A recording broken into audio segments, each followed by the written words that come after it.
What if I told you that a young man who was rejected 99 times didn't just survive the pain? He turned that pain into power.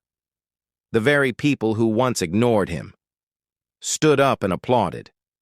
This is not just a story.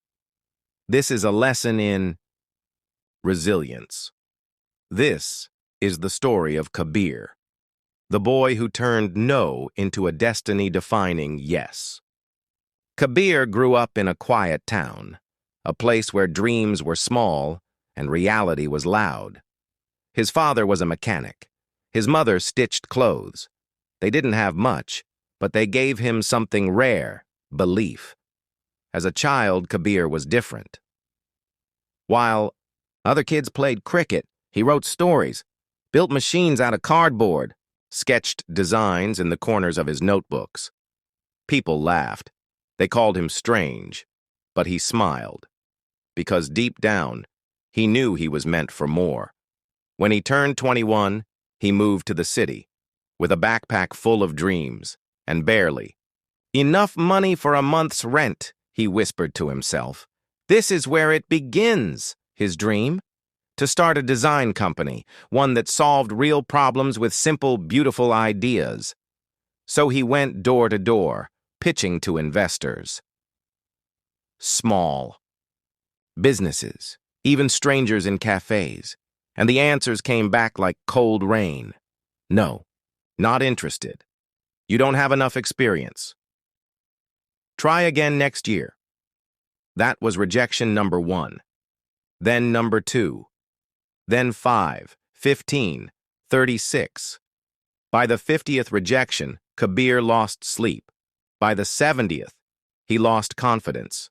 By the 90th, he nearly lost hope. He sat in his rented room, surrounded by crumpled pitch papers and unopened emails. His hands trembled over his laptop. One more email, one more pitch, one more shot, but his heart whispered, "Why? They'll just say no again." He closed the laptop. Tears welled up. He whispered to himself, "Maybe I'm not meant for this."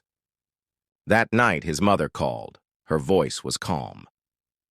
She said, "Kabir, do you know how many times your father failed before he fixed his first engine?" He stayed silent. She continued, "It was never about the engine, son. It was about the hands that refused to stop turning the wrench." Those words didn't erase the pain, but they lit a spark. He opened the laptop again. He sent one more pitch, rejection number 99.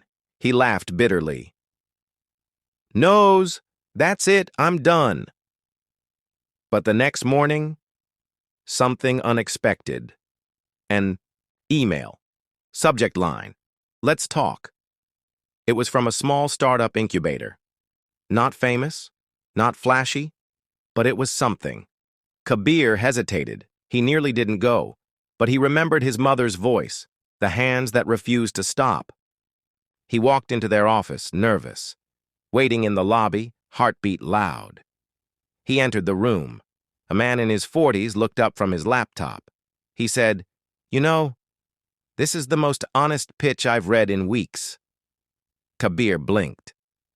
The man smiled. "I've been where you are.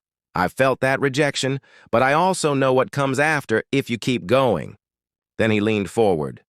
"Let's build something together." That was the 100th pitch, the 100th door, the one that opened. Kabir worked like his life depended on it, because it did. He lived in the office, ate instant noodles, coded through the night. He rebuilt his dream from scratch. In 6 months, they launched a product. It wasn't perfect, but it was powerful. 100 users. Then 1,000, then 10,000. People noticed. The same people who ignored his emails now wanted meetings. The same firms who once said, "You're too young," now said, "How did you do it?" 2 years later, Kabir's company was featured in Forbes. By 26, he was running a design tech firm worth millions. But more than success, He had impact. He built free tools for rural students. He mentored young dreamers like he once was. He didn't just rise, he pulled others up with him. At an award ceremony, a journalist asked, "What kept you going after 99 rejections?" Kabir smiled and said, "Because I believed in the 100th. Then he added, "You don't need everyone to say yes. You just need one person to believe, and that person should be you, first." Months later, at a tech expo, a man walked up to him. Kabir recognized him, one of the earliest investors who rejected him harshly. The man said, "I didn't see it back then, but you proved me wrong, and I'm glad you did." Kabir shook his hand, not with pride, but peace. Now, when someone says, "I'm tired of rejection," Kabir tells them, "The world may say no 100 times, but every no makes the yes more valuable." Rejection isn't a wall, it's a staircase. You just have to keep climbing.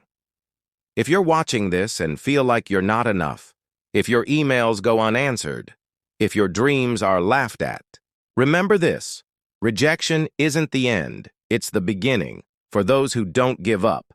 You don't need 100 people to believe in you. You need one, you.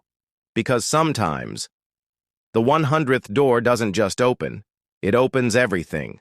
This is Tales of Rise, where every story lifts you higher.